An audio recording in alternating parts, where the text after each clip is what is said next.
देखिए, स्वास्थ्य जो है बहुत सरल चीज़ है। ये कुदरती मैकेनिज़्म हर व्यक्ति के शरीर में मौजूद है। उसको समझने के लिए सिर्फ 6 बातें जानना ज़रूरी है।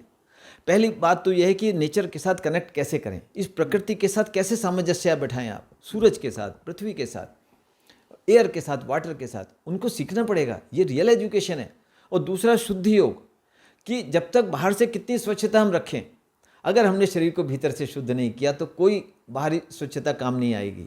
आप देखिए ना, आप एक कूलर में स्वच्छ पानी भरते हो और 3 दिन के बाद जब वो पानी गंदा हो जाता है तो मलेरिया के मच्छर वहीं पैदा हो जाते हैं। अगर कोरोना से बचना है, आप 7 तालों के अंदर अपने आप को बंद कर लीजिए। अगर शरीर में गंदगी होगी तो कोई नहीं बचा सकता आपको कोरोना से। तो शरीर को कैसे भीतर से शुद्ध करें, ये आपको सीखना होगा। और फिर जो वाइटलिटी है, ये जो सेल्फ हीलिंग पावर है, इसको हम वेस्ट करते हैं अधिक भोजन करके, अधिक सोचकर। हमारी जीवन शैली को हमें ठीक करना होगा, तो उस वाइटलिटी को हम बचा सकते हैं जो वास्तव में आपको स्वस्थ कर सकती है, किसी भी वायरस से बचा सकती है आपको। और फिर एक चीज़ बहुत ज़रूरी है कि कैसे डिसिप्लिन को डिसिप्लिन में बदलें। देखिए, डिसिप्लिन आप ज़बरदस्ती नहीं ला सकते, सेल्फ कंट्रोल भी नहीं होता है। तो एक ऐसा सिस्टम हमें प्रोवाइड करना पड़ेगा, सिखाना पड़ेगा लोगों को कि वो हो सकता है। और 6 दिन में हम वही सिखा रहे हैं, एक सिस्टम दे रहे हैं लोगों को, कैसे वो अपनी आदतों को बदल सकते हैं, कैसे अपने जीवन शैली को बदल सकते हैं और सस्टेनेबल लाइफ स्टाइल को हम सीख सकते हैं। ये बहुत चीज़ है। तो फिर सारी चीज़ें अपने आप हो जाते हैं। देखिए, 6 दिन के अंदर लोगों की बरसों पुरानी दवाइयाँ छूट रही हैं। आप सोच के तो देखो, आप कितनी बड़ी बात है। 6 डेज में कैसे हम इसको क्योर कर सकते हैं, कुछ शॉर्ट शब्दों में बताना चाहें तो? देखिए, हर व्यक्ति के अंदर एक हीलिंग पावर होती है, उसको सेल्फ हीलिंग मैकेनिज्म हम बोलते हैं। बाय डिफ़ॉल्ट है। ये जानवरों के अंदर भी है और मनुष्यों के अंदर भी है। और बुखार आने का मतलब ये है कोई वायरस बाहर से आया है और शरीर टेम्परेचर बढ़ाकर उसको ट्रीट करने में, उसको दूर करने में काम कर रहा है। अब आप क्या करते हो?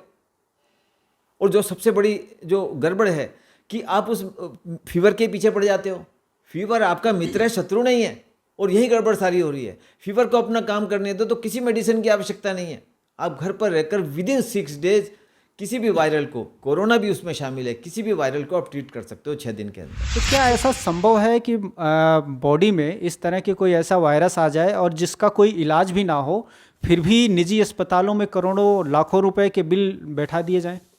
देखिए त्रिनाथ जी, बात यह है, ये जो जुकाम है, जुकाम के हजारों वायरसेज हैं, ये सब जानते हैं। और आज तक इसलिए जुकाम का कोई भी, कॉमन कोल्ड का कोई भी इंजेक्शन वैक्सीनेशन नहीं बना है, क्योंकि बहुत सारी बड़ी संख्या में उसके लोग हैं। आप 10वीं 12वीं की किताब देखिए, कोरोना का जिक्र उसमें भी है। ये जुकाम का एक वन ऑफ द वायरस है कोरोना। इसका कोई ट्रीटमेंट ना पहले था ना आज है। और वास्तव में उसके ट्रीटमेंट की कुछ ज़रूरत भी नहीं है, उससे कुछ घबराने की भी ज़रूरत नहीं है। ये मेरे जीवन का अनुभव है। पहले मुझे रोज़ जुकाम रहता था, लेकिन जब मेरी बात समझ में आई, ये सेल्फ हीलिंग पावर को मैंने समझा अपने शरीर की, तो अब वो ठीक हो गया। अब मुझे किसी वायरस से कोई डर नहीं है किसी भी तरह का।